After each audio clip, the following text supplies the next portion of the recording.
And welcome back to the final episode of Tribal Council Chat for season 47.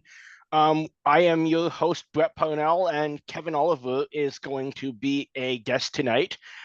He was originally also planned to do this episode with us. Bruce had to have some personal circumstances.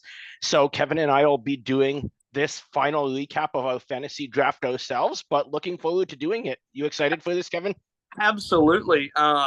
It was a great season. I loved it from start to finish, and I love being able to draft with you guys and to follow how we were doing with that. And I'm ready to talk that through. All right, perfect. So what we're gonna do for this fantasy draft slash finale, we already did the finale recap with Mike earlier in the week, but we're now talking about our end reactions of the season and the how our players did. We thought we would approach this kind of like they used to do on the show through our rites of passage. So we're gonna work through the cast, starting with John, the first player voted out, ending with Rachel, the winner of the season, and we're just going to go over both who had this player and therefore what the results are of our draft, as well as looking back what we remember from their game. And one of the things we talked about in the cast assessment that Bruce and I did many months ago now at this point was the excuse me, I'm not feeling the greatest tonight, as you can probably tell. But one of the things that we talked about in the Entertainment Weekly articles that all the players do is who they think that they'd play the most like. And I brought up that list. We're gonna say who they thought, but then we're gonna each say who we thought those players played the most like in their game this season after it was all over. Yeah, Ready to get going? absolutely. I'm looking All forward. right. So, I mean, it wouldn't make any sense if I didn't lead this off with the fact that I had the first boot of the season once again. And Quite that, true. yep. And that was John Lovett, my third round pick, um, who's gone in week one, but certainly was a player that people talked about as being well recognized. What did you think of John's limited game while it lasted?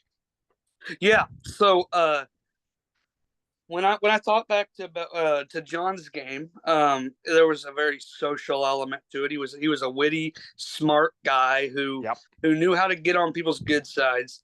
But he also had his flaws with the paranoia that we saw, um, as well as not he is not the guy you're going to look to pull one through on the challenges. That's just Yeah. wasn't where he was coming from. But I thought that he was compelling TV. I thought that if we could have had him longer, it would have been great. He's a good talker.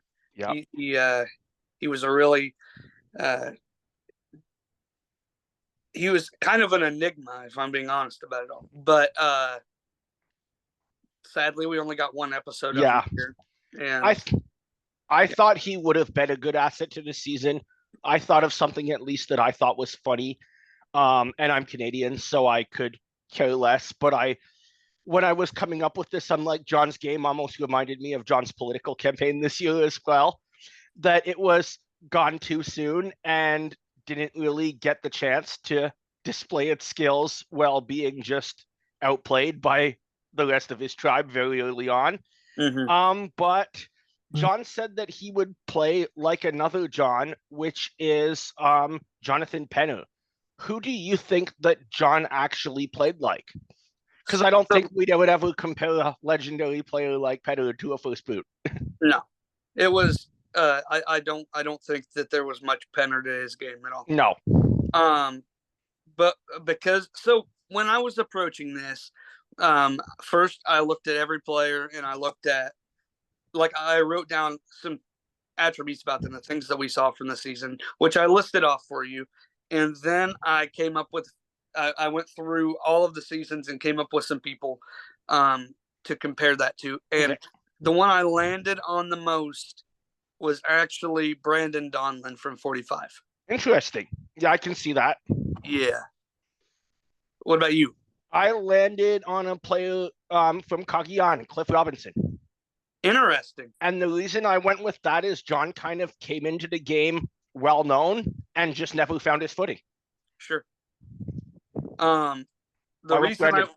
The reason I went with Brandon was a lot of those aspects that I brought up. Brandon, like John, was a socially adept player. He was witty. We see that especially postseason as he's a big figurehead over at RHAP when it comes to guest hosting. But Brandon was also paranoid. He thought he was going to go home until Hannah quit. Well, Yeah. they knew Emily was going to go home. Brandon thought he was going to go home based That's on true. and he's not a challenge guy. All things that John was, Brandon was. I had a couple other things as well, like I did do an old era and a new era comparison for each of these. Okay. So my old era wasn't that much before the new era, but it was season 35's Ryan Ulrich, who had a lot better run than John did here or Brandon did in 45. But yeah, those are some of my reasons why. Nice. All right, so moving next, we get to TK. Yes, he was Bruce's second round pick. Yeah. Number 5 overall. Finished up here in 17th place. I thought my notes on TK were that he is strong, which he was, and he would have been good for his challenge strengths, but unfortunately for him, he landed on Tuku, who already had 2 other guys who were good at challenges. That's a good point. Yeah. Well, but he was opinionated and really being opinionated about things that really didn't matter that much is truly the reason why he's gone. Yeah, that makes a lot of sense. He said he compared himself to Caleb from 45. I compared him to another new era player but from 41, and that was JD. Okay. Then I thought TK just seemed to be a player who came into this game and was a really nice guy, but that everyone seemed to get along with, but went home pretty early and didn't really find a spot to get in and make the merge. Sure. Compared to some bigger names like JD with having Shannon Ricard on his tribe. Mm-hmm. So I also went new era, but I went with Roxroy. Yep, I can see that. Because I think Roxroy was a good challenge competitor, but he was also very opinionated, not always well liked amongst the members of his tribe, which TK definitely was not always well liked amongst his tribe. But my old era comparison for him was actually Frank Garrison from all the way back in Africa. Interesting. For pretty similar reasons. Yeah. He was a guy that was relied on early because of his knowledge, more or less, but he definitely rubbed people the wrong way. I see that. Mm-hmm. So moving to our next boot, we have Aisha. Yes. My first fallen comrade. Yep. I thought that was an interesting start to the draft that we had. All 3 of us lost a player in the first 3 episodes. Yeah. And they were all picked in the first half of the draft too. Yeah. Yeah. Asia, I picked her number 3 overall. That was more of a biased pick than I'm a huge RHAP fan. Mm-hmm. So with Asia being from there, it was a little more inspired by my preference than the rest of my picks were. Nice. But I wrote about her because I feel like Asia was a really good player that just didn't quite get her footing. I put that she was witty and feisty. We saw her try to wrestle TK for that box in the ocean. She's a hard worker. And we know she's a gamer because of her ties with RHAP. But what do you think of Asia? So the player that she said she would play the most like was Suri. I went with another, like you say, that she was a gamer. She has that RHAP background. I put her with an Asia in a position of another super fan who just didn't make the merge, and that's Brian from Guatemala. Okay. And the two of them know this game inside and out from the viewer's perspective, but couldn't necessarily translate it into success at camp. Yeah. I actually went with once again, these are not all new era, I promise, but my first three were. I went with Dr. Evie Jagoda. Interesting. Here. Because just I thought a lot of those things that Asia embodied as a player were things that Evie was very much the same. And actually I don't think there's a great like when I was thinking through it, I think Brian's a good comparison, but when I was thinking through it, I couldn't, I struggled to find a good old era comparison. My second in line was another new era player. I thought that her and Jem would be comparative. Yeah, I can see that. Which is ironic because Jem was my first pick last time. No, I lied. Jem was my winner pick last time. Yeah. My second pick. That's true. Yeah. You picked the winner first overall. I did. See, I really like that. Moving next, we come to Keyshawn, who said Keyshawn was Bruce's pick, I believe. Keyshawn was Bruce's pick at the number 8 spot. So he said he would compare himself to be Spencer Bledsoe, which was interesting, seeing that Spencer's so removed from the Survivor community today that players are still thinking of him. Yeah. Yeah, go ahead. Are you okay? Okay, I just want to make sure. Sorry, there was a stud in the living room. I wanted to make sure my mom was all right. Oh, no problem. What I looked at, and I think maybe, the Spencer comparison is decent because I think Jeff said the same sort of thing as I'm about to say as another player when Spencer interviewed for casting. But I compared Keyshawn to another physician from the New School game, and that's Peter and Ko Rong. Okay. That I think both of them as players maybe just had a flaw in the early strategy, and that caused them to go home this early. And that's that they approached the game too much with academic smarts and not enough with common sense. Yeah, that's an interesting take at it, because I think there is accuracy there. Keyshawn definitely, he was definitely a strategist. I think he had a lot of potential, a lot more than I first gave him credit for, as I literally had him ranked as my last pick going into the draft. I think he was a lot better player than I gave him credit for. Like I said, I think he was a real strategist that, like you said, had a flaw in his game too early. I think he got played, and I think that it. I think things might have been different had he been on a different tribe than his starting one. But that's really true. Especially not one with a player we're going to talk about very soon causing chaos at every turn. Yeah. Honestly, I think about every player could do better on a different tribe than our own. Yeah. But, my comparison was another strategist, another person who I thought had a lot going on up here, but he simply got played by the other side. And that was Jim Rice from South Pacific. That's true. I like that one.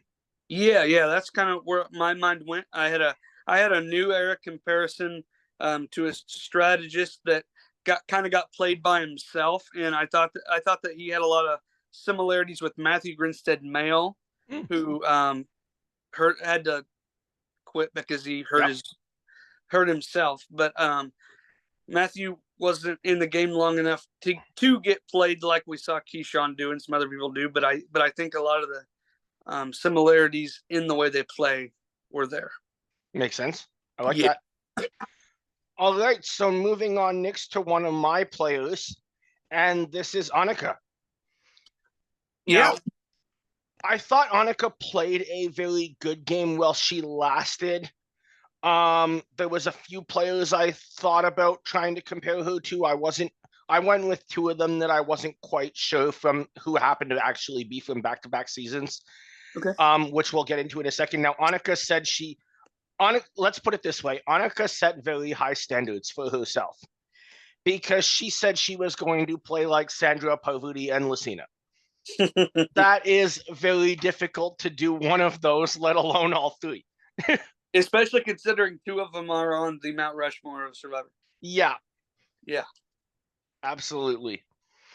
And I would argue that if there was like a Mount Rushmore tier B after those four that we covered in the Mount Rushmore series that we did a while ago, you're probably looking at names like Sarah, names like Michelle, names like Rich at being right up there. Sure, absolutely. So, but overall, I thought that Annika played a great game on TV. She's someone I would absolutely like to see get a second chance. And I mean, ultimately, we didn't know we knew the players didn't know necessarily what the relationship between Sam and Sierra was like at the time. If the Breadwinners Alliance, which is kind of a untalked about big alliance of this game, actually works out, she could have been sitting in that final three. Mm-hmm. Totally. So with that, the two names that I came up with were both women who played a very aggressive game in the 30s and just got taken out with 5 people. And that's Michaela Bradshaw and Anna Kate. Okay. Both of them were, in Michaela's case, completely blindsided by Jay with one of the most epic responses ever to "Did you vote for me?" When she thought she was totally safe. And in Anna's case, was probably the strategic mind behind the Gondol Alliance until Anna was on Gondol, Michelle was on Chenlo, and Julia was sent to exile, and then whoever lost the challenge that day was screwed. Mm-hmm. And somehow, brilliant play to her, Michelle comes back from that and wins the game. That's something that's, at that point, you're looking at all of these 3 women in Korong went from having an amazing chance to win the game to being next to no chance to win the game going into the merge. Sure. What did you think about Annika's game? Yeah, so I thought that Annika, so she was towards my bottom tier. It's very interesting here. I did some calculations. You picked her 12 overall. Yep. She placed 14th overall. So it was right there in that range with a -2 on the value pick, but I had her ranked even closer at 15th overall. And nice. So I didn't have huge hopes for her from the beginning, but I thought that she, like Keyshawn, was a better player than I gave her credit for. But that being said, I do think that she played being a little overconfident. Yeah. And I think we saw that in her reaction to her vote out. Yeah, absolutely. And so overconfident and gullible, those were two things I was looking at. Also, she's kind of like that that pretty girl kind of archetypes that Bruce was originally a little worried about her for going into the season. So my comparison was another overconfident and gullible pretty girl from Survivor Cagayan, Morgan McLeod. Yeah, I can see that. And then if I had to compare to the new era, I went with Ellie Scott. Yeah, that's 2 good picks. I definitely see that comparison in there. What do you think if there was to be a situation like I said with earlier players getting a chance to come back? Would you be interested in seeing her get a second shot at it? I think that Because I for think me, you were less high on her than Boos and I. yeah, I definitely was. I think that for me, I think it would depend on the situation. Like, if we were doing like another second chances season, Yeah. I would be all for it. Mm. But when we're coming to the point of how few returning seasons it's looked so far in the Yeah. era like we're gonna have. I mean, we're gonna have one in 50, but does that mean we're not gonna have another one till 60? Or you know, Who we don't knows? at that point. If that was the case and we It's were, definitely not the 30s in the mindset of production anymore. that's for sure. But if it's like that few and far between, I think that there's plenty of other people I'd like to see ahead of her. But Yeah, I'd agree. if we get in some kind of more more common rotation, maybe not as much as the 30s, but maybe more than the 40s. Yeah. I could see that, and I would be plenty okay with that. Nice. All right, so I'll throw it off to you now, but we are going to talk about Rome, who Yes. compared himself to Sean Rector from Marquesas and Todd Herzog, the winner of China. Take it away, because I think Rome is probably by far the biggest character of this season, even though he's a pre-merge boot. No doubt. Rome, I drafted him in the last round of the draft, 16th. So the fact that he got me only 13 points, I take that as a win. Yeah. That being said, the things that I wrote down about Rome were that he's cocky. He's larger than life because he really was. He was. If I call John Lovett an enigma, this is a whole nother level. John Lovett looks like the boy next door compared to Rome. Yeah. And the other thing I put was that he really isn't that good at challenges. For somebody who is physically built in a way that he should be good at challenges, and somebody who has the confidence that he has, he was piss poor Yeah. at the physical and really mind games part of this game. But there was Well, I mean, he seemed to at least at some points be pretty good at the mind games, just not the same as most players. That's fair. That's fair. But he had And a lot that'll of, come up with my comparison in a second. That's why I had to say that. that's fair. He had a lot of social capital though, early on especially, that I equated very much to who I believe is quite easily his counterpart from just one season ago in Quintavious Q. Burdett.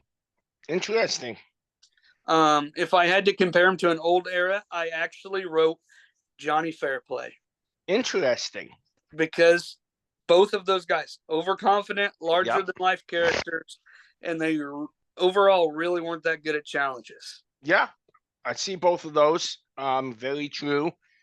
I like that comparison, both from Q in the new era game, Fairplay in the old era game, but really across the board, two great ones. So who I went with was a player that was, like we said about, or at least like I was about to say about Rome, lived off of sowing chaos in camp, didn't really do a whole lot, but nowadays, unlike before, people can see through that, and a good player at this game like Genevieve knew that that's a player you can beat. So that's why she was willing to align with him. Other people knew that that was a player that they could beat too. I'm looking at Parvati. I'm looking at Sandra. I'm looking at Natalie White. So obviously I'm going with Russell Hantz here. Yeah. I like that. I like that because I haven't been reading all these off, but I have my honorable mention underneath my old era and new era comparison to the other people who I came up with when thinking about who I wanted to pick. And Russell is one of the three names in my honorable mention list. Another person that when you bring up that somebody you can take to the end with. That is also a larger than life character that I think could have fit into that same role would be Philip Shepard. Yeah. Which was another one of my honorable mentions. Nice. Yeah. But yeah, I would go. I'm gonna put Russell in that spot.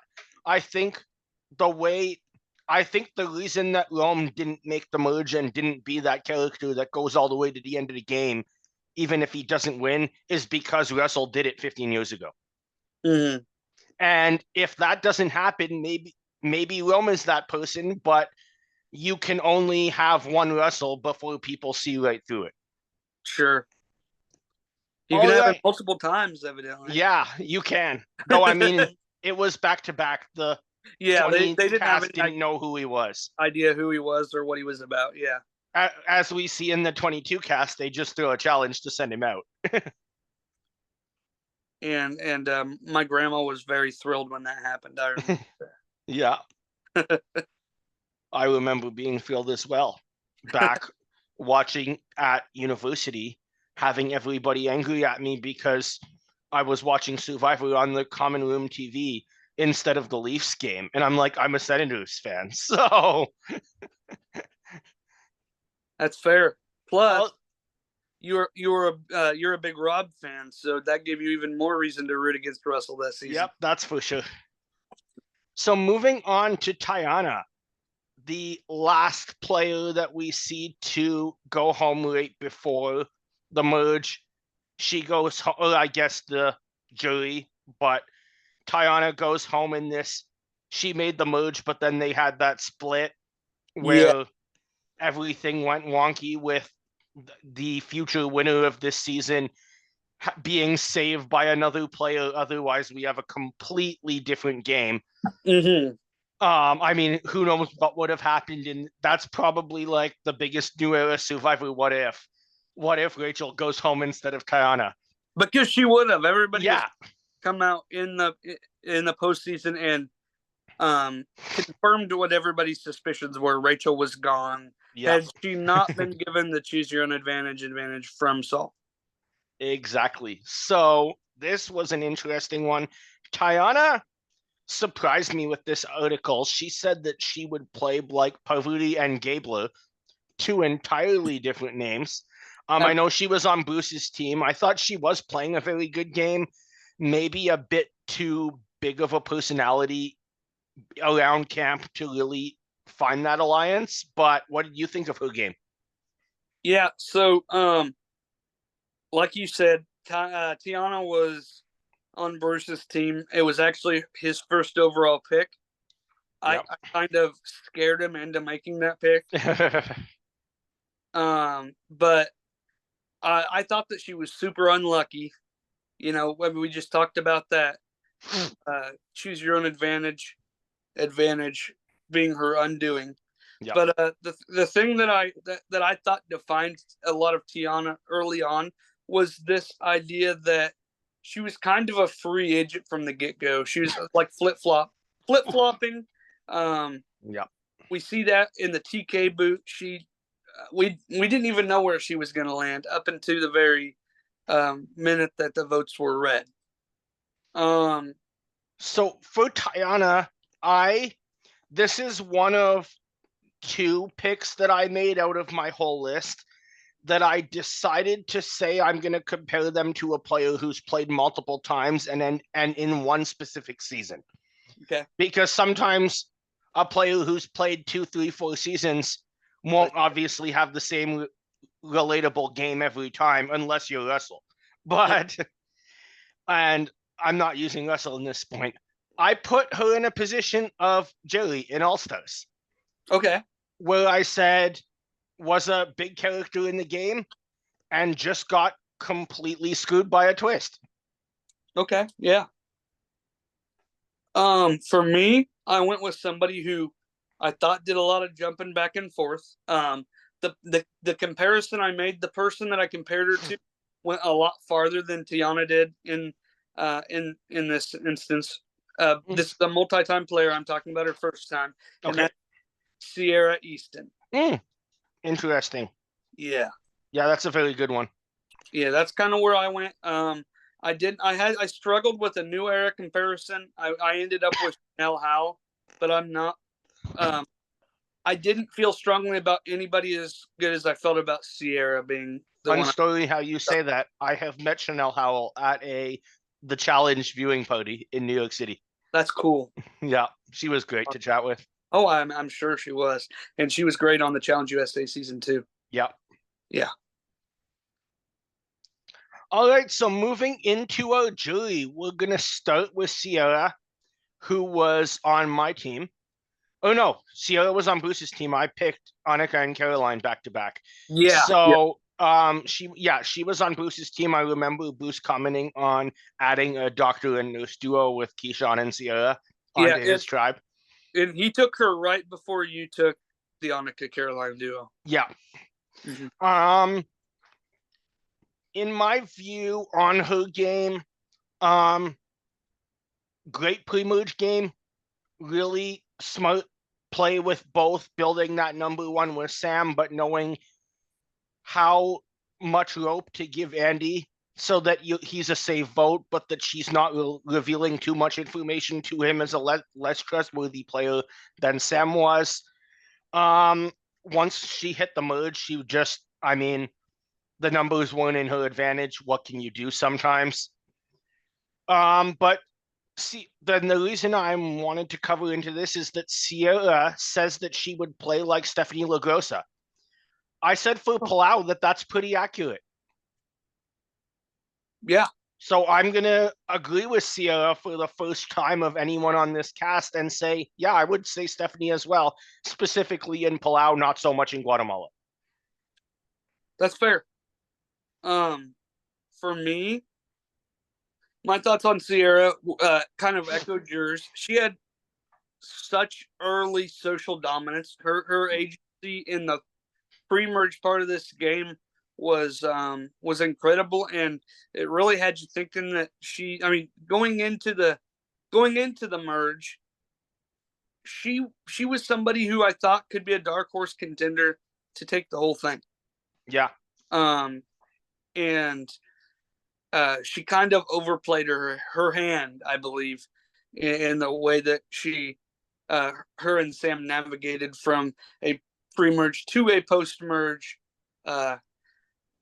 flow of how things were. And my comparison is Survivor Nicaragua's Brenda Lowe.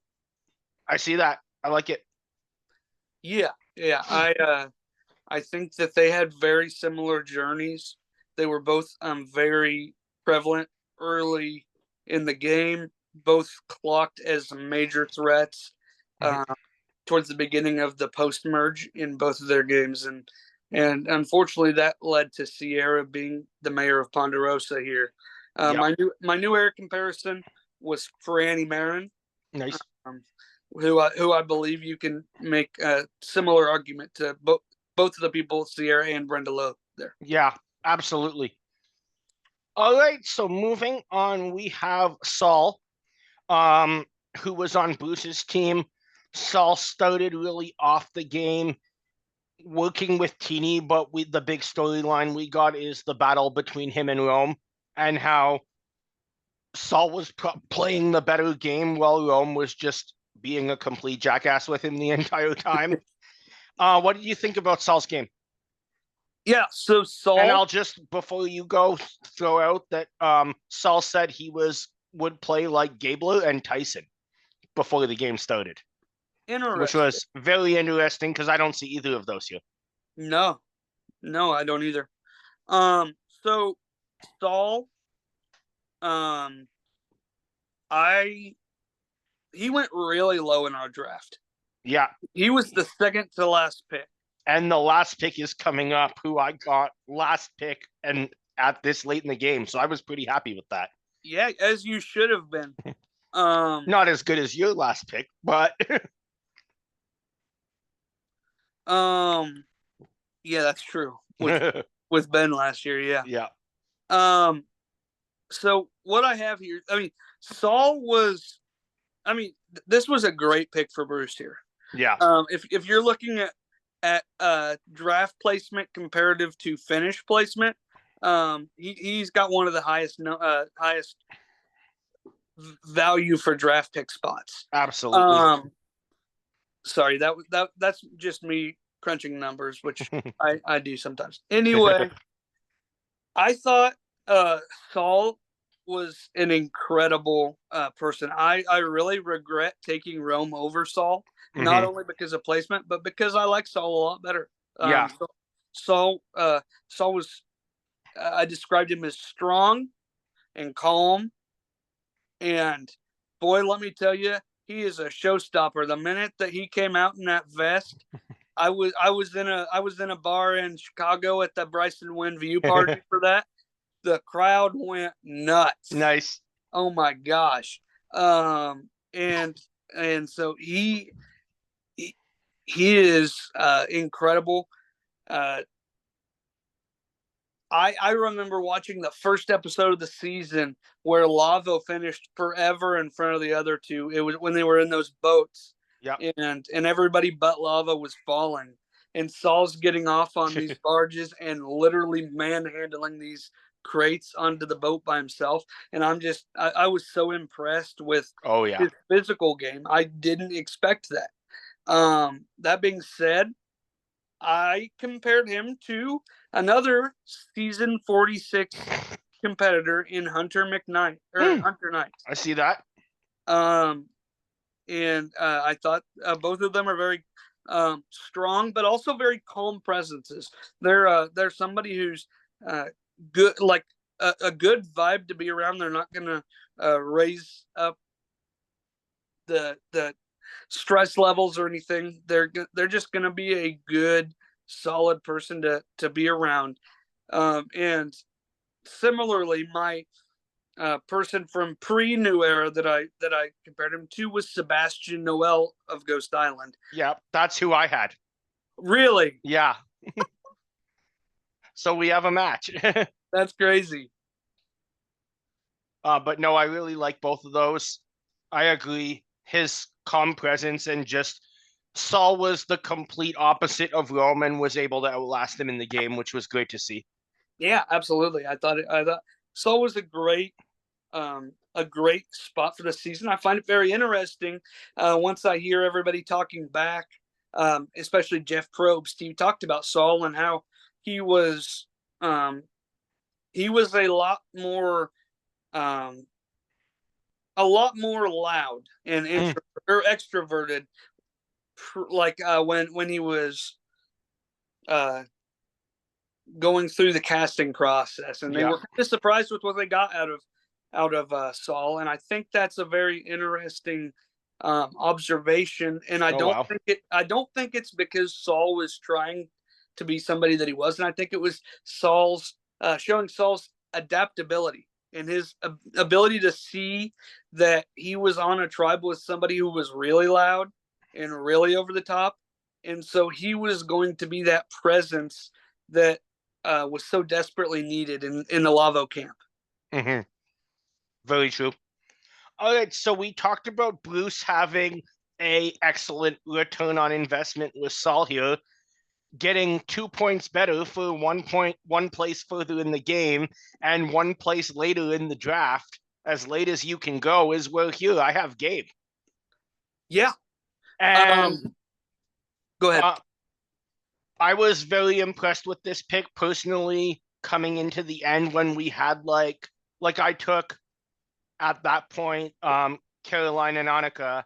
Gabe would have been my next pick right after the two of them, and he stayed all the way to the last pick. So I was pretty impressed with that.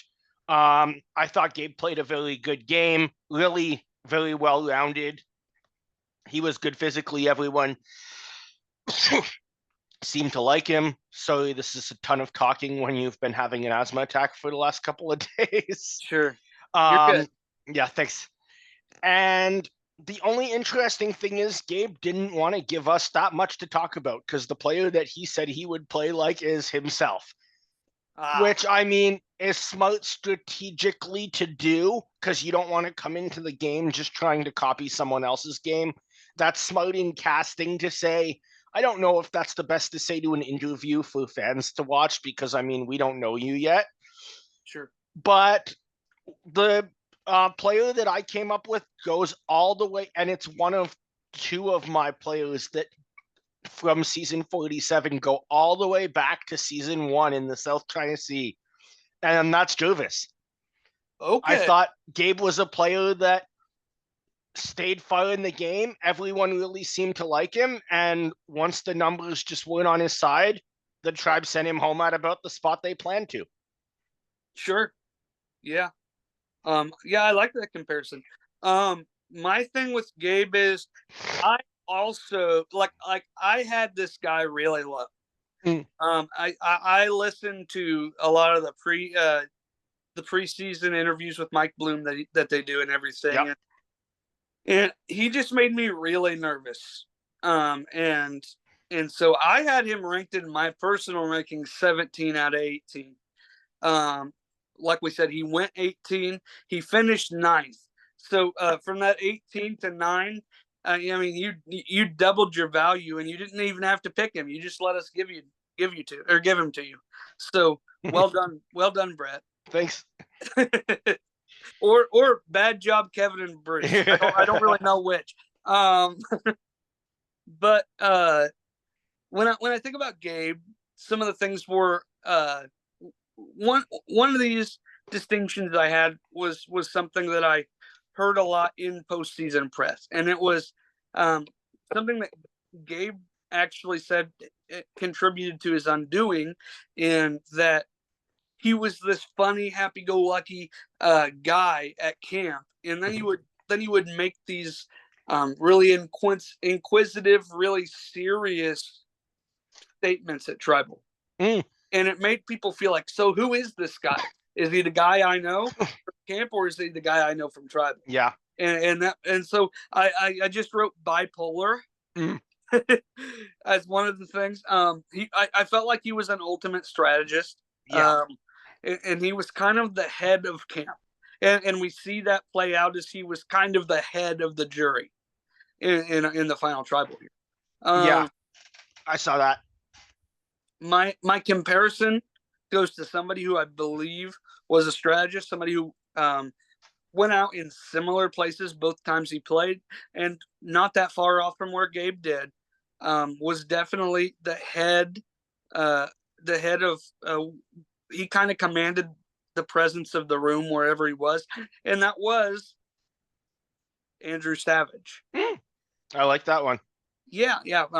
In both of his seasons played, I think that those things can be said about him in both of those. And then my new era comparison was actually Danny Massa. Yes, that's a good one. Mm-hmm. Yeah, that's all I got about Gabe. All right. So moving on to our next player, we have Kyle, another player I know you guys met the other night, well, a few weeks ago now.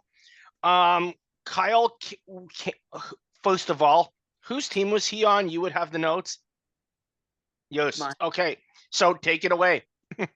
Yeah. So Kyle, like Bruce has said, I'm pretty sure every episode since we met him, stand up dude, so cool. I got to full on hug this man. I mean, I'm thrilled to have met him, thrilled to have gotten to converse with him. One of the nicest guys you'll ever meet. All of that being said, I really was kind of high on Kyle preseason. I really wanted him. I was a little bit nervous that he would do exactly what he did and get himself kicked off exactly like he did. And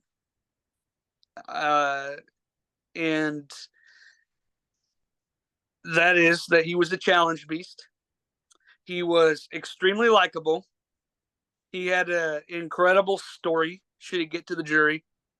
I mean, I think it was something like he bounced through 7 foster homes in his teenage years. I mean, that's the kind of stuff that people are really gonna feel for you at that point. Yeah, absolutely.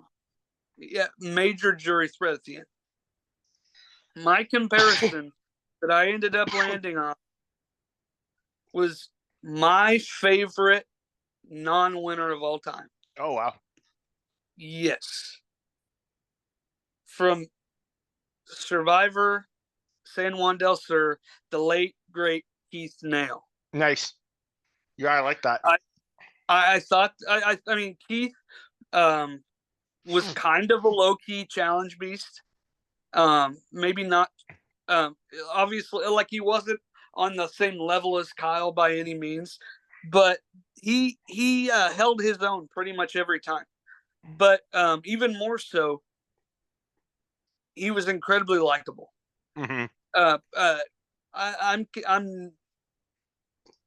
I'm convinced that he would have had a good shot at winning a jury if he got there, simply just because he was Keith Nail.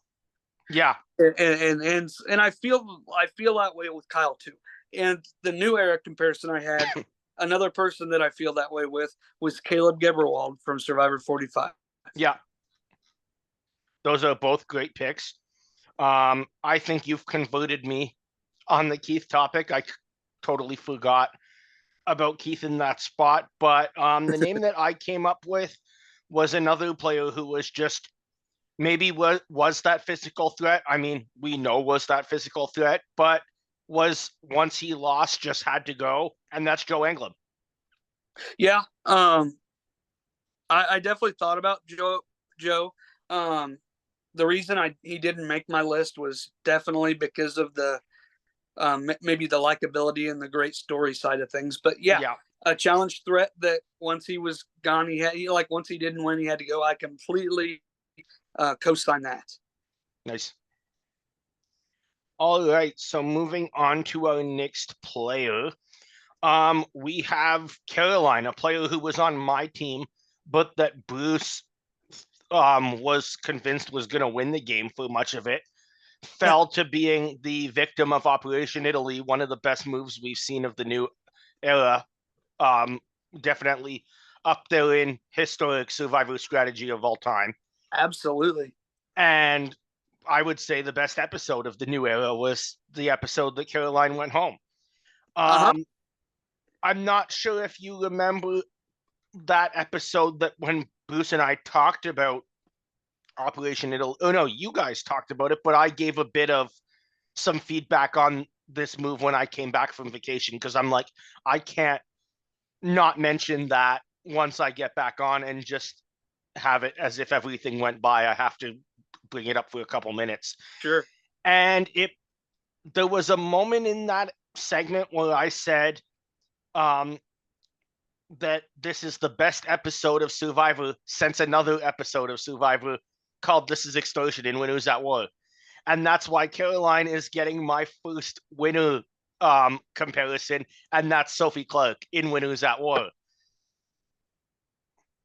So I went with my new era comparison as my dominant, but my old era comparison was Sophie Clark. Oh, wow. Nice. So I went with Sophie in this case. I think exactly like what happened with Tony. Both Caroline, just like Sophie, were really playing a winning game this season. And a twist just happened to allow a couple of other players that maybe weren't in the strongest position to pull off legendary moves. And that was Tony getting the fire tokens to pay his way out of the extortion advantage that was played against him. And that was Operation Italy with Genevieve, Andy, and Sam putting themselves in an advantage from the minority position by getting the votes to split. Yeah. So my thing was, when I was thinking Sophie, I wasn't even looking at season 40.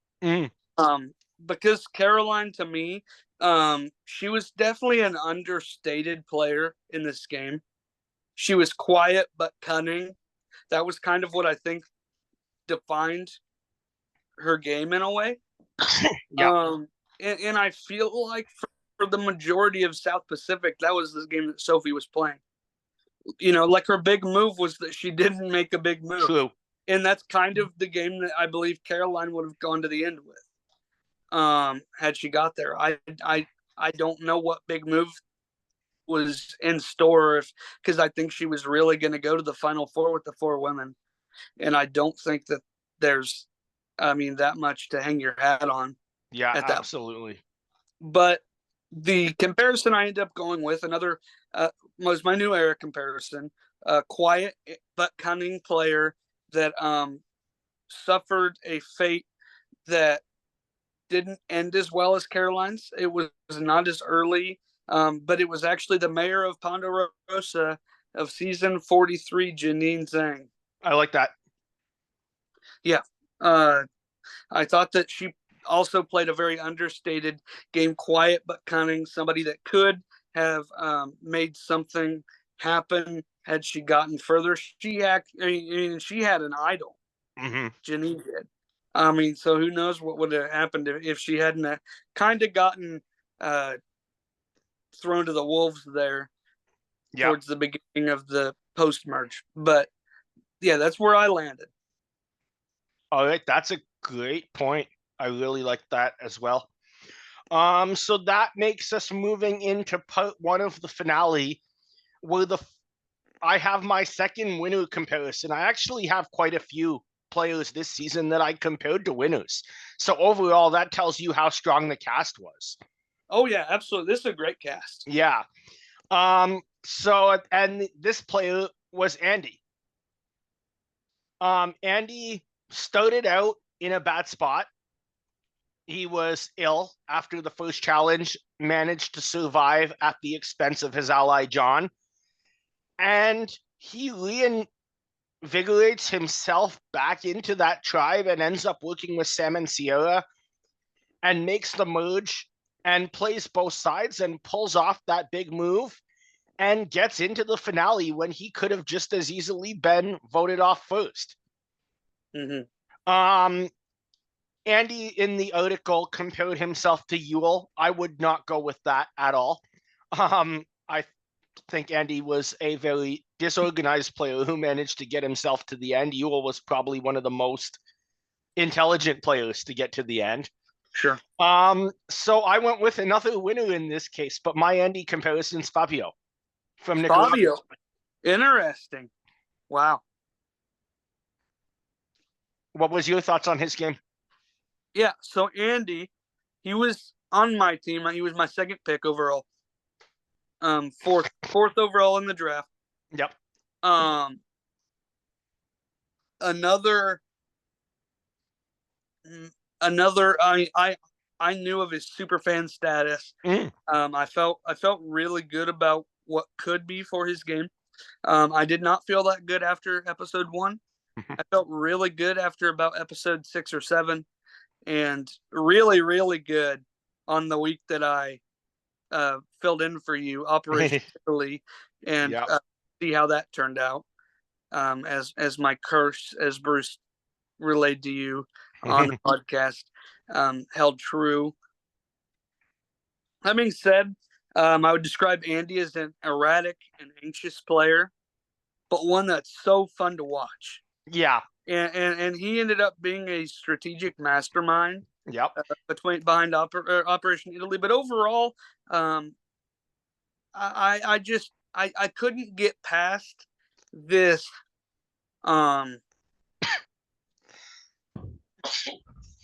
meltdown anxiety attack thing in episode 1 challenge to making the finale. He made the finale, part 1 of the finale. Yep. I think I know where you're going here. I couldn't not tie it in with, this is my first and I think only opposite gender pick. Oh, so then I don't know where you're going here. I'm going Hannah Shapiro. That's funny because it's the same season as you were describing it. I thought you were going David Wright. Who was my other choice? I sat there all day trying to decide if I was going Hannah Shapiro or David Wright.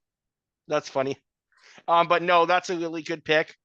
I definitely would see that with Hannah as well. She played a great game and really came from the bottom and managed to get all the way to Final Tribal Council. So yeah, and my new era was somebody who made it to the finale, but was was not somebody that was seen to have played a good game, which was a big fear of many of us of what would happen to Andy if he had got there, Yeah. especially prior to Operation Italy. And that was Xander was my new. That makes sense. Yeah. All right, so moving down, we have the first overall pick in the draft. That was to me, and it was Genevieve. I think I've made it no secret that I consider her to be in the top tier of New Era players. Someone who, of anyone on this cast that makes 50, I think it has to be her. And Genevieve said coming in that she would play like Eliza, Chrissy, and Lindsay. Now, if you've listened to other episodes of this podcast, you know what I'm going to say here, but she won up those three names as good as all three of them are. I'm putting her in the Kim Spradlin position. I knew that was coming. And I mean, you listen every week, so yeah. I do not agree. Okay. But that's okay. Yeah. I am a huge Kim Spradlin fan. And I simply don't think that Genevieve had quite the level of dominance. I think Kim played against the minor leagues, but oh no, I completely agree. But then at the same point, then we got to go back to that's not. I mean, we can't blame Kim for. No, not at all. She's one of the greatest players of all time. Sure, absolutely. And all of that to say, Genevieve completely surpassed my expectations. Okay. Going in, I had her ranked number 12. Wow. Yes. So you must have been happy when I put her as number 1. I was thrilled, elated, even. Yeah. I mean,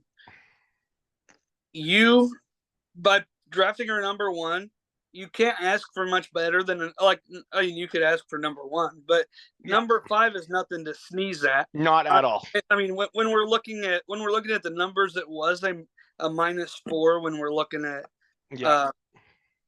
actual position versus draft placement. My +7 looks a lot better when I look at ranking at 12 versus finishing at 5. Yeah. But your number 1 pick was a heck of a lot closer and a heck of a lot better than what I thought was going to happen. I thought that she played minus the first 3 weeks. Yeah. She played a very out in front game. Yeah. A very dynamic game. I thought she was very expressive. And I think that was just because on that tribe, Rome was just getting so much attention. Absolutely. And I think that a lot of the Genevieve content would have come when they chose the Rome content instead. Yeah. Because they worked so closely together. Exactly. All of that to be said, my comparison I went with here was Shan Smith.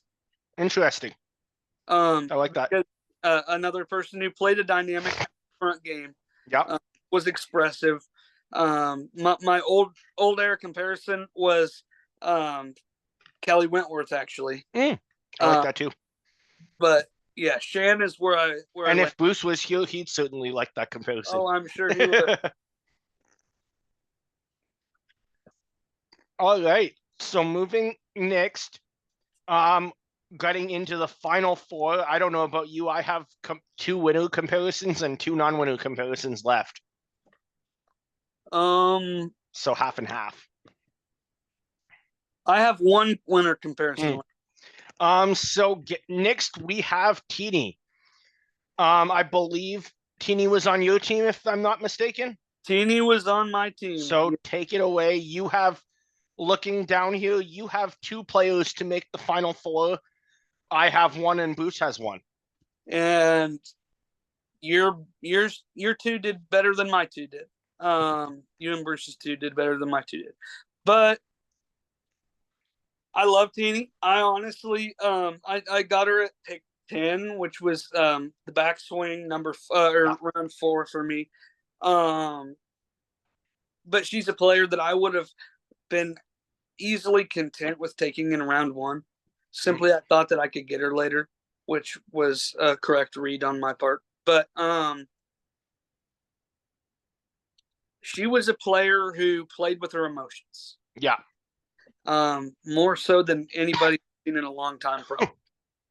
And that resulted in her keep getting played by the opposition. She would make allies, and she would let her emotions hide her on or ride her on these highs to where she looked in a really good situation, just for all of that to topple back down because of an emotional decision, just to build back up, just to topple back down. Right. That was the story of Teeny's game. Nothing ever went right. Yeah. For Teeny, even if it looked like it should have. That being said, my comparison for Teeny was Survivor David versus Goliath's Gabby Pascuzzi. Interesting. I like that. I think Gabby's a really emotional player. A lot of people know her for her crying, so I think that's a valid comparison there. But my new era comparison was Carolyn Weiger. Both very interesting. I like those two picks. I definitely see it.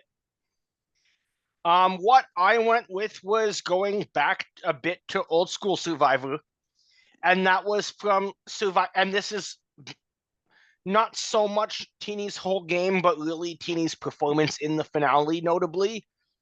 And that was from Survivor China, Denise Martin. Okay. And the reason I went there was I kind of got the same vibes as that in season 15, you have Todd, you have Amanda, you have Courtney, and you have Denise kind of hinting in confessionals that she thinks she can win. And when Rachel and Sam were going to be in the final three and Teeny's saying this is $1 million fire, I was sitting on the couch laughing. Because it's not $1 million fire unless you're Rachel or Sam. Right. That's valid. I think that is accurate. I wish it wasn't, but I think it is. I loved Teeny on this season though, but I completely see where you're coming from there. Mm.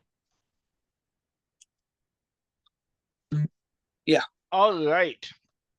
Getting into our three to make final tribal council, we have another one of your players, your highest ranking player that you took very late in the draft. Yes. And that is Sue.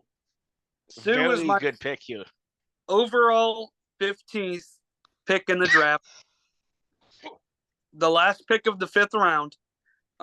And crunching the numbers was the second best value pick in the draft. Yeah. And Sue said that she would play like Tony Vlachos and Sui.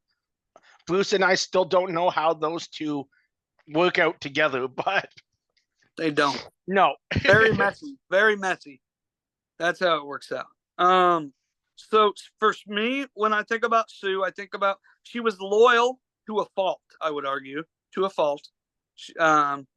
Nobody can question. I mean, once you had Sue, you had Sue. Yeah. We saw that with Gabe and Caroline.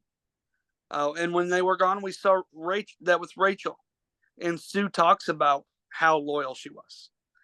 And she's strong. She was a good competitor.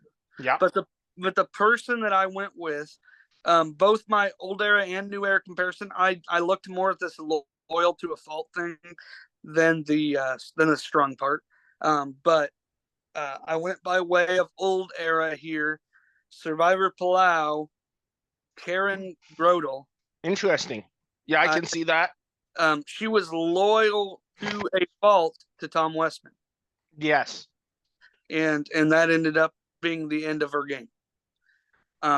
Absolutely. I really like that pick. You're correct. She was loyal to a fault. There was really, during this game, there was no moving Caroline. Oh, sorry. I'm thinking of a moment with Caroline in my head. That's why I'm talking about it. But there was no moving Sue off of her alliances. It worked to her in some ways, like the way that she was able to keep a secret with Caroline, whereas with any other player that would just blow up in your face. But it also didn't work in other ways where she had really not played the game at the level of her competition going into day 26. Mm-hmm. Absolutely. And my new era comparison was the same as it was for Teeny. I put Carolyn here because she was, I thought that she was extremely loyal. I think that if it was up to her or to Jam Jam, or definitely to her, she was going to go Tika 3 all the way to the end. Yeah. And that would have cemented her as more of a 0 vote finalist than the 0 vote finalist she got. I don't know. Yeah, I know what you mean. I was thinking of something else in my head. Mm-hmm. I just got to look up the 44 results before I say what I was about to say.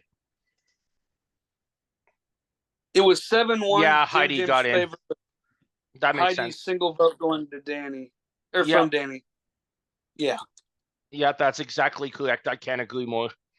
Mm-hmm. For some reason in my mind, probably being sick, I thought Cousin got 1 vote, and I'm like, I still don't get how Carolyn came third if he came second, but no, Heidi won that immunity. Yeah, and then she put herself in fire and got That's correct. fastest fire making record. A very impressive one, Heidi's part. Yeah. So here's a fun comparison, at least for me.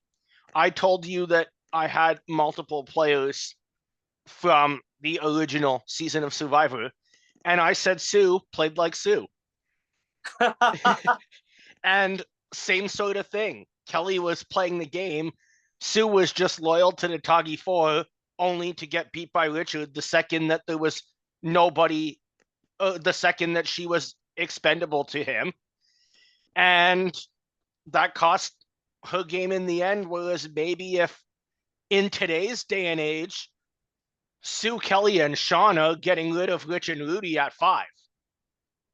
Absolutely. And then in that case, you're probably seeing a situation where Sue Hawk would have been a winner of Survivor if they were playing 2 decades later. and I would be plenty okay with that. Yeah, absolutely. Especially considering, well, for one, everything that's happened with Richard Hatch since he won Survivor, but Yeah. 2, he had a pretty rough go of it with House of Villains. Yeah. And the other thing that drew me to that comparison was it was that interview that Jeff's done and Mark Burnett did way back, talking about the first 15 minutes of Survivor when they knew they had a show. And it's when Rich is up in the tree ordering the tribe around, and Sue's saying, well, we work around camp. That's the type of life I come from, the outside of the corporate world. And that's what we saw with Sue this whole season. She was out working at camp, out doing stuff in the jungle, not being afraid to make a mess of herself, whether it was dirt or red paint, and playing the game as hard as she could that way, while also keeping her alliance right to the end. Absolutely. She played a really good old school game that would have won her $1 million 20 years ago. Yeah. All right, so now into our 2 players that got votes. We have my second overall pick, and the pretty good. I mean, the second player I pick, the second place player in the game. That's Sam. I got a good kick now that I've watched the challenge season 40 up until the final out of his Entertainment Weekly article, because Sam said he'd play like 2 players, Michelle and Devin. But Devin from season 35, not Devin from Devin. the challenge. I was like, but when I saw those 2 names together, I just burst out laughing because yeah, definitely. When you said that right there, I was like, wait a second here. I don't know how that works out. No. But Sam's the last player that I'm just going to agree with. One of the players that he said he'd play like, and that he really developed his strategy of, is my favorite player of all time, and that's Michelle. And I'm going to go with that here. I don't think he played it as well as she did. I think he played the same strategy as she did. It's just Michelle's strategy to play both sides and really use those social skills is so difficult to do and win the game. And she pulled it off. In his case, he got second while he was still playing that under the radar game and not being that huge challenge threat that I think everybody expected from Sam. Yeah. And I mean, that's about as big a compliment from Brett you could get there. Playing anywhere near the same kind of game as Michelle Fitzgerald. I mean, Sam's one of us OG Michelle fans, so that's true. Yeah, I don't mind that at all, actually. Sam, for me, just like Sierra, he had a really good pre-merge. He had a really strong social agency in the beginning part of this game, but very quickly, starting at that 11 boot onward, he was playing from the bottom pretty much. Yep. But the thing about Sam was he was a very convincing guy. Like we watched that final tribal, I really thought, I still thought Rachel would win, but I really thought it was going to be 5-3. Yeah.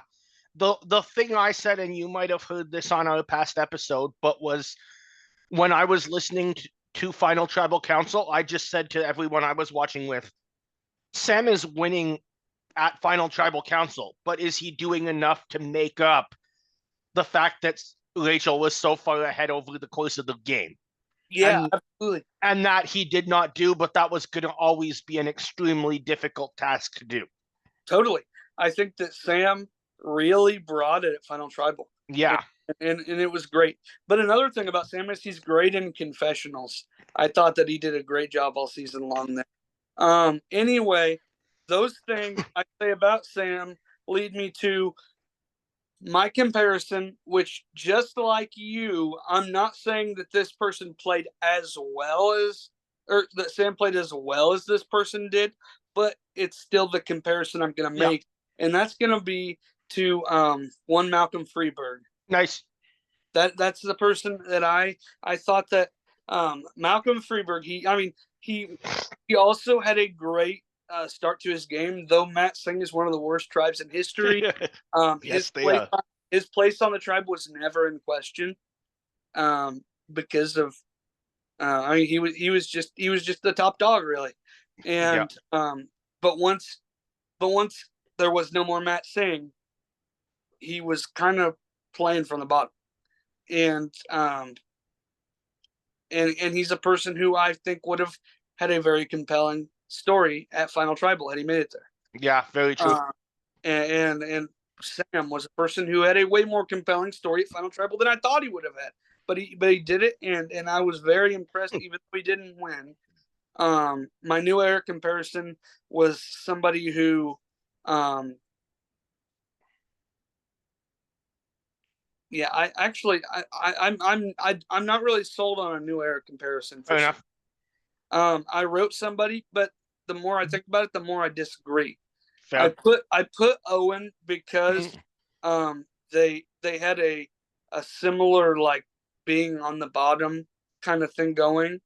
But the difference between Owen and Sam was Owen was never in on a vote and Sam was in on literally every vote. Yeah. So there's still a pretty big gap there.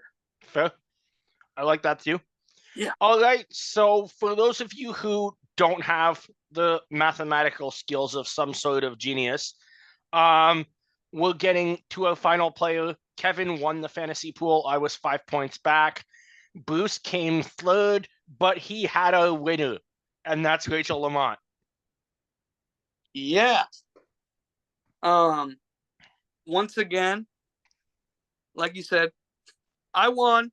He got second. Bruce got third. That's the same order that things happened last year, just for the record. Except my 46 draft was a lot better than my 47 draft. And Bruce's was a lot worse. Yeah.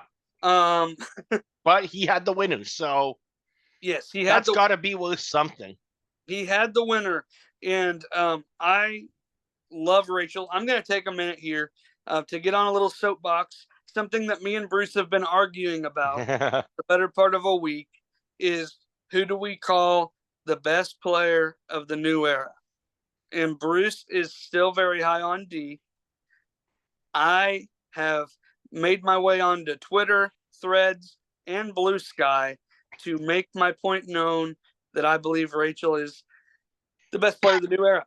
And I think that D arguments have a lot of merit, and for the longest time, I agreed with that. But I think it comes down to personal preference within qualifications. Bruce will tell you that D's the best because D controlled the most votes. Yeah. The reason I say that Rachel is the best is because even to me, it's more impressive to be able to navigate this roller coaster that was Rachel's game, from being at the top to being at the bottom to being such a target, to not even having to worry about it because from the final 8 onward, she was never vulnerable for a vote. But that's part of the game that she played.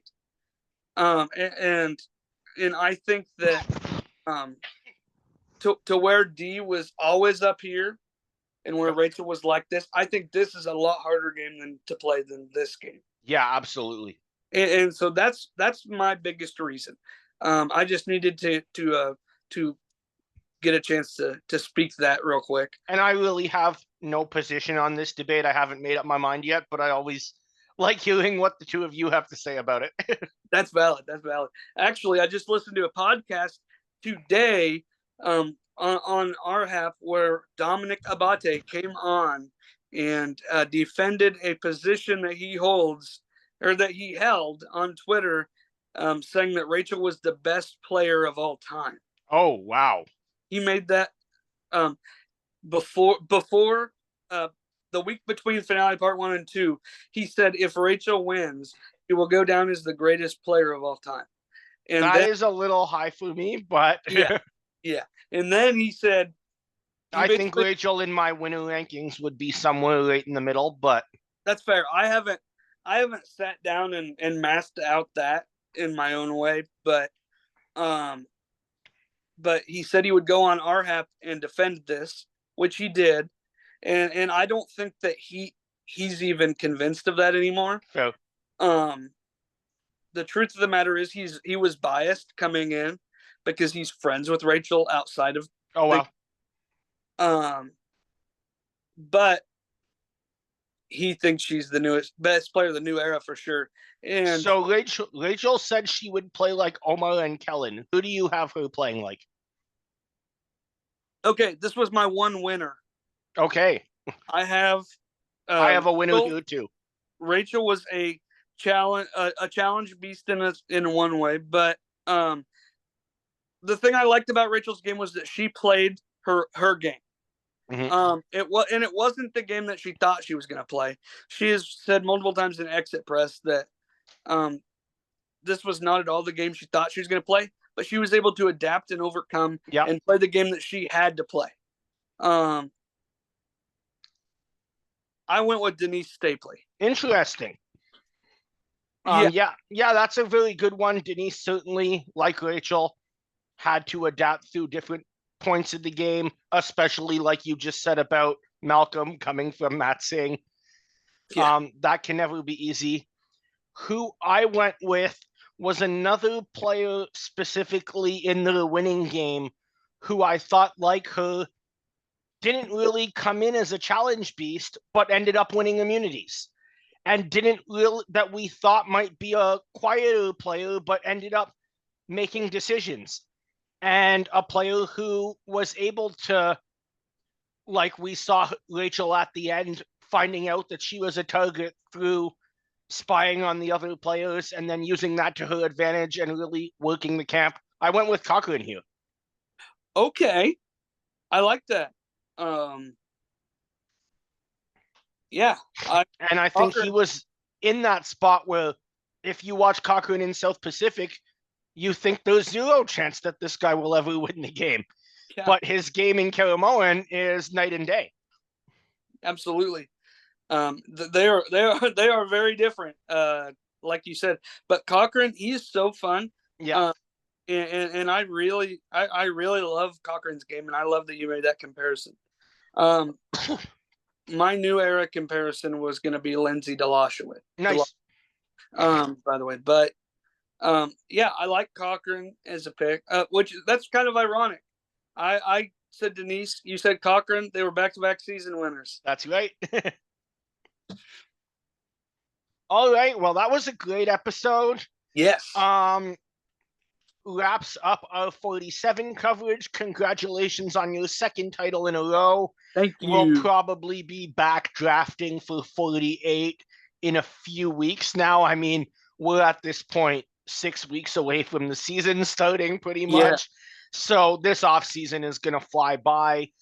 Bruce and I have recorded a really fun interview that's going to be the first episode of 2025. I heard about that. I'm really so that one is already done. It's already set to go. It's just we wanted to get 47 out of the way before we burst into off-season content. But I cannot wait till that is posted. One of the legends of the game is coming to Tribal Council Chat the first week of 2025. Wishing you all a Merry Christmas, Happy Hanukkah, and Happy New Year. Yes, I'm very excited for that as well, because Bruce told me who it's going to be, and I'm looking forward to that. And in case anybody's wondering, I don't know if you have any updates from Pit Stop Pals. There won't be a Next Generation Challenge podcast this week. With everyone traveling, it's just not really working out with TT and I's schedules, but we'll be covering the lead up to the final and then the final itself soon. If you're a Survivor fan that's not watching the Challenge 40, especially if you have my biases in terms of Korong, tune in. Michelle Fitzgerald representing Survivor in the final. No Survivor player has ever made the final of the challenge before. It's going to be amazing. Brett, when is the final? The final will start on New Year's Day. Oh, they are having an episode. They're having an episode on New Year's Day. They are not having an episode on Christmas. Awesome. I bought the whole season on Amazon Prime, so I've been getting nice. Episode at a time. And I'm sorry, I'm not rooting for Michelle to win. And it's not that I don't like Michelle. Yeah. But now I gotta think about what I was gonna say. She's just not my favorite, I would say. I'd really love to see Rachel pull it out. Yeah, I could see that. She's had an amazing season, especially being the only Era 1 for so long at this point. Yes. So yeah, that would be great to see. As long as the man-child who calls himself a fruit doesn't win, I'll probably be happy. But my mom is a banana fan. Let me tell you, she loves that guy. I mean, I've loved watching him on the show for years until this season. I may be a bit biased, but that's fair. I mean, we all come in with our biases. That's for sure. Pit Stop Pals, we are also not having an episode this week leading up to Christmas. Hopefully we will be back next week, between Christmas and New Year's. With Bruce's mom coming into town, we didn't really have an opportunity to get a episode recorded, but when we get back, we will be talking all things finale of season 7 of The Amazing Race. Nice. So you are at the finale, so that means that you just finished one of my favorite episodes of all time, when The Amazing Race goes to the greatest city in the world, London, England. Yes. We did. That was the last episode we recapped. Nice. And I haven't got around to listening just yet, but I'll be making up the last couple of episodes soon. And you'll appreciate the name of the episode is Bruce is not one of the 3 naked men of whatever, Hammerstein. When I left the Eras Tour Taylor Swift's concert at Wembley Stadium, I had to change from a train to a bus, and I walked past that statue, in Hammersmith Station, Hammersmith. and right away went back to that episode in my mind. Yeah. So we're getting ready for the finale. So we're going to be seeing who's going to win between Rob and Amber, Ron and Kelly, or Joyce and Uchenna. Yeah. It's been a great season, really fun to recap. And then when they take off from that episode, they're going to be going to a country that I know you and I both have a big appreciation for, and that's Jamaica. Oh my gosh, I love that country. Yeah. I love Jamaica. Yeah. All right, so grab your torches and head back to camp. We can't wait to see you next week for a big interview, and we'll be hinting at who it is on social media very soon. Merry Christmas. Merry Christmas. Happy New Year. Happy Hanukkah.